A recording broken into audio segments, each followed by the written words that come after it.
अस्सलाम वालेकुम। मैं कौन हूँ, खुद शनासी, खुद आगाही, सेल्फ़ अवेयरनेस, ये टॉपिक्स आजकल बहुत फेमस हो रहे हैं और आप सब तकरीबन जितने भी मेरे सुनने वाले हैं इनके मानी से ज़रूर वाकिफ़ होंगे। इन सब का मतलब एक ही है, अपने बारे में जानना। अगर हम खुद के बारे में ही कुछ ना जानते हों तो हम में और एक बकरी में क्या फ़र्क है, एक दरख्त में और हम में क्या फ़र्क है। यानी दूसरी मखलूक़ात ख़ुद अपने बारे में वैसा नहीं जान सकती जैसा कि अशरफ मखलूक होने की हैसियत से इंसान अपने बारे में जान सकता है। और ये जानना क्यों ज़रूरी है, जो भी कोई सवाल ज़हन में आता है उसके लिए रहनुमाई हमें कहाँ से लेनी है। सबसे पहले रहनुमाई हमें मिलती है कुरान से, जो आखिरी इल्हामी किताब है इस वक्त जो मुसलमानों के हाथों में है। हालांकि कुरान मुसलमानों के लिए नहीं है, कुरान इस कुरे अर्ज़ पे रहने वाले तमाम इंसानों के लिए है। कुरान हमें बार बार इस बात की तंबीह करता है कि सोचो, तफक्कुर करो, गौर करो। तुम जानते क्यों नहीं, तुम खुद के अंदर क्यों नहीं देखते। अल्लाह पाक बार बार छोटी छोटी प्यारी प्यारी आयत में फरमाते हैं, क्या तुम देखते नहीं, क्या तुम शऊर नहीं रखते, क्या तुम्हें अकल नहीं है।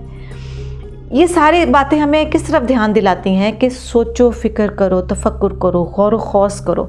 तो इंसान जब गौर व खौस, तफक्कुर और फ़िक्र के रास्ते पर निकलता है तो सबसे पहले उसको ये तो पता चले कि मैं खुद कौन हूँ। जब तक हम अपने बारे में पूरी तरह खुद नहीं जान सकेंगे, हम दूसरी चीज़ों के बारे में भी अवेयरनेस हासिल नहीं कर सकते हैं। अल्लामा इकबाल के शेर का भी खूबसूरत मिसरा है, तू किसी और का नहीं बनता, न बन अपना तो बन। हम खुद की पहचान साइंटिफिकली, बायोलॉजिकली, स्पिरिचुअली बहुत तरह से कर सकते हैं और ये एक बहुत बड़ा वास्ट एक ये टॉपिक है। आज मैं इसके सिर्फ एक पहलू को डिस्कस करना चाहूँगी जो कि बहुत सारे लोगों के लिए बिल्कुल नया है। हम जो पूरी ज़िंदगी इस दुनिया में गुजार कर चले जाते हैं और आदमियों के, इंसानों के हजूम में हम रह रहे हैं, हमें दिखने वाला सिर्फ यही एक जिस्म नज़र आता है। ये बात अगर मैं जो आज आपको बता रही हूँ, इसके लिए अगर मेरे पास आज कोई साइंसी लॉजिक ना होती, एक साइंस का एक कोई सबूत ना होता, तो शायद मुझे आप तक ये बात पहुँचाने में हिचकिचाहट भी बहुत होती और मुझे यकीन होता कि ज़्यादातर लोग मेरी इस बात से इनकार करेंगे। क्या आप जानते हैं कि हमारे इस जिस्म के साथ एक और जिस्म, जिसको हम रोशनियों का जिस्म कह सकते हैं, जुड़ा होता है और हमा वक्त जुड़ा रहता है। कितने लोगों को पता है वो मुझे कमेंट्स में ज़रूर बताएं, और वो क्या जानते हैं मेरे साथ ज़रूर शेयर करें। अच्छा, ये कौन सा जिस्म है रोशनियों का जिस्म? होता यह है कि हमारे पूरे जिस्म के साथ हमारे कद काठ के मुताबिक हमारे बॉडी से कोई 9 इंच के फासले पर बिल्कुल हमारे बॉडी की शेप का ही एक हयोला नुमा एक और जिस्म मौजूद होता है, जो कि पैदाइश के वक्त से हमारे साथ होता है और मरने के वक्त तक हमारे साथ रहता है। उसको उर्दू में नस्मा और इंग्लिश में औरा बोला जाता है। ये नस्मा या औरा, ये वही रूह का एक परत है कि जो बॉडी को ऑर्डर देता है, यानी कि पहले ख्यालात या तकाज़े इस नस्मा के ऊपर नाजिल होते हैं और फिर ये नस्मा हमारी बॉडी को उसके अकॉर्डिंग अमल करने की तरफ तहरीक देता है। रोशनी के इस जिस्म को आम आंख से नहीं देखा जा सकता।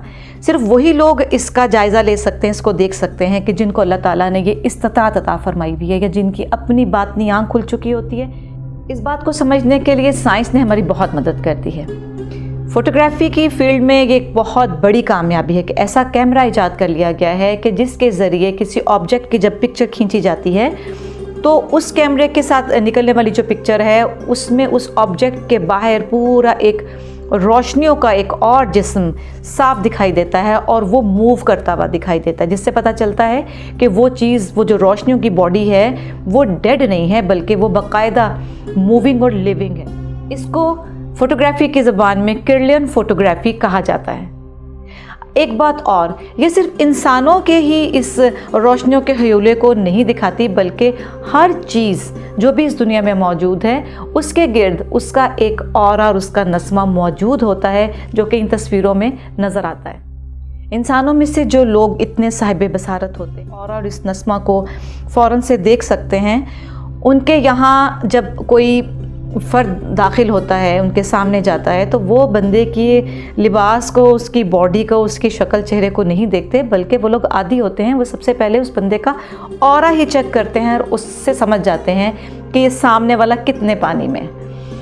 جس بندے کی ذہن سوچ پاکیزہ ہے، کثافت سے پاک ہے، جس کا ذہن پازیٹیو ہے، نیوٹرل ہے، اس کا اورا مکمل اس کی باڈی کی شیپ کے ساتھ، خوبصورتی کے ساتھ، جیسے کہ ایک مکمل تصویر ہوتی ہے، مکمل تصویر بن کر نظر آتا ہے۔ لیکن جن لوگوں کے ذہن میں توڑ پھوڑ ہوتی ہے، انتشار ہوتا ہے، نیگیٹیوٹی ہوتی ہے، ان کا یہ نسمہ جگہ جگہ سے ٹوٹا ہوا دکھتا ہے۔ اسی لیے جب ہم کسی ایسے اللہ کے خاص بلیسڈ بندے کے پاس جاتے ہیں اور ہمیں بعض اوقات بڑا سرپرائز ہوتا ہے کہ ان کو تو ابھی میں نے کچھ بتایا بھی نہیں، تو ان کو میری اندر کی کیفیت کا کیسے پتہ چل گیا، تو وہاں پہ کوئی جادو نہیں ہے، باقاعدہ روحانی سائنس کام کرتی ہے۔ اور روحانی سائنس یہی ہے کہ ہمارا اورا دیکھ کر ہی وہ لوگ یہ بتا دیتے ہیں کہ اس کے اورا میں کہاں توڑ پھوڑ ہے، اس سے ہماری روحانی، ذہنی، جسمانی بیماریوں کا ایسی ہستیاں اندازہ لگا لیتی ہیں۔ اور نسمہ کے متعلق کرلین فوٹوگرافی کے حوالے سے مزید جاننے کے لیے میں آپ کو مشورہ دوں گی کہ گوگل پر جائیے اور کرلین فوٹوگرافی کو آپ سرچ کیجئے۔ اس کے بارے میں آپ کو بہت سارا مواد ملے گا اور آپ کو بہت زیادہ اور جاننے کا موقع ملے گا، اور اس کے بارے میں سائنس کیا کہتی ہے اس کو آپ کو پتہ چلے گا، پھر آپ وہاں پر پکچرز بھی دیکھ سکیں گے۔ اپنے کمنٹس میں مجھے ضرور بتائیے گا کہ آج کا ٹاپک آپ کو کیسا لگا، اور اس کے بارے میں اگر آپ کچھ مزید جاننا چاہتے ہیں تو اس کے لیے بھی اپنے کمنٹس مجھے ضرور دیجیے گا۔